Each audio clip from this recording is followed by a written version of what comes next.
Hurst, case number 22-00651. Tiffany Woods for the people. Matthew Mansour, Assistant Public Defender, stepping in for Mr. Lebo on behalf of Mr. Hurst, who I see is trying to unmute.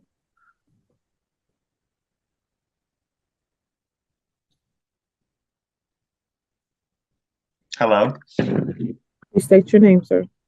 Mason James Hurst. Thank you.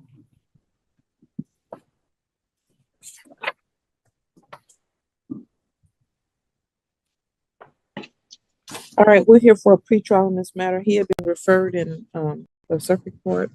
What is the status of that, please? Judge, Oh, yeah. I'm sorry. Sorry, Ms. go right ahead, Mr. Mansour. Oh, no, I was just going to relay in the notes to the request. Mr. Lebo was going to request an adjournment for the competency report in that felony, and that date is the 7th of November. Bro, what the?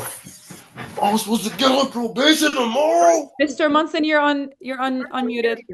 Oh shoot! Yeah. I'm sorry. I'm sorry. I apologize. It said I was muted at first. I apologize.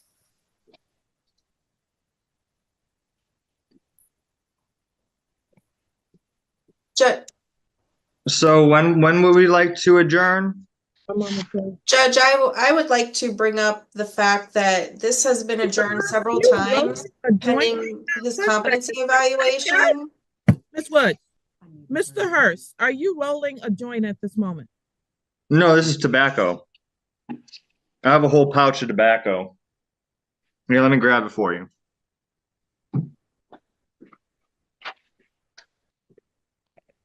Here. It I is smoke tobacco. appropriate time for you to do that. Oh no, I was already in the midst of it. Sir, you are in court. Stop it. Ma'am, I was already in the midst of it and I just turned my phone on and I saw that was my time up. Okay, all right. Mr. Hurst is going to be held in contempt of court since he just decided he was not going to stop. No, I'm rolling a cigarette. I don't care what you're rolling, you're in court. I'll put it down. Mr. Hurst will be seen in person for his next hearing. Ma'am, I have something I'd like to complain about.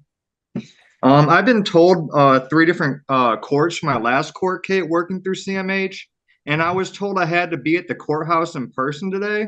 So I rode my bike to the courthouse and got given this Zoom call and had to ride back here to get connected to Wi-Fi to have this Zoom call.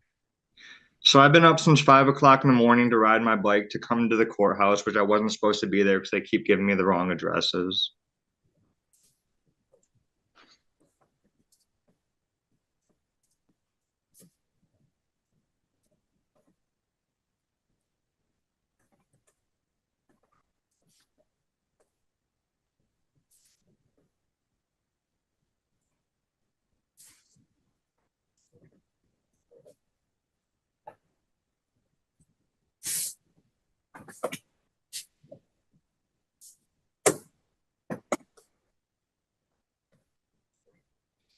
Mr. Mansour, do we have a report back for him yet? Do you know? I'm unsure, Your Honor. I can check right now. Your Honor, I can jump in. Assistant Public Defender Davi Lebo from Mr. Hurst. We do not have a competency report. Your client continued to roll a joint or tobacco or whatever he was rolling, despite the court's order to stop doing so until he was completely done and decided that he would stop at that point. When he was done, he would put it down. So he is in contempt of court. He'll be here in person next time. And hopefully we have a competency report by then. Yes, Your Honor. Thank you, Your Honor. Yes, Your Honor. When will this in-person date be? I'm getting ready to give you that in a second, sir. All right, thank you. Ms. Woods, you were trying to say something as I was asking you to stop talking. Yes, Judge. I just wanted to bring it to the court's attention that that he was referred to competency, I believe, in February, and that I didn't know if any defense counsel was following up with getting that report or finding out why it's been taking so long for that report to be completed. That's all, Judge.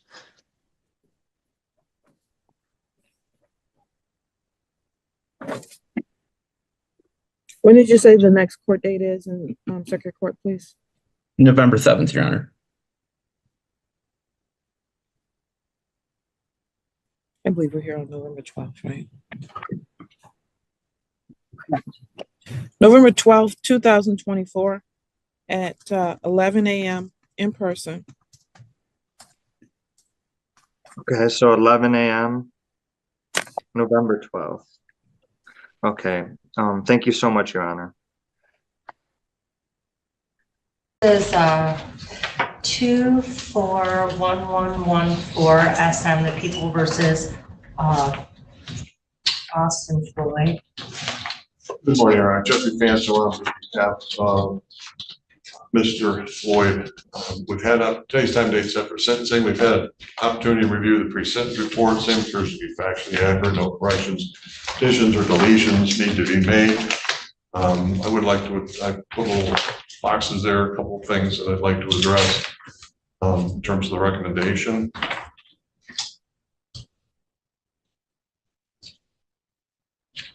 Okay. Judge, there is nothing in this report or anything that has anything to do with alcohol. They did an evaluation. It's low risk, low needs. And so I don't see any reason why alcohol restrictions would be, he knows he can't do illegal drugs and he has to use alcohol appropriately, so there's no reason why he should be restricted from doing so.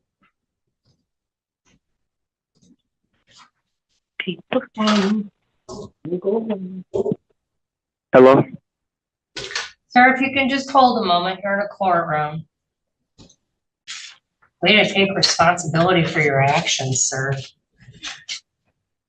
So he claims he did nothing wrong when he sent nude photos of his former spouse to her entire family, and it was just all an accident. Okay. Sir, I hope you learned something over the course of probation.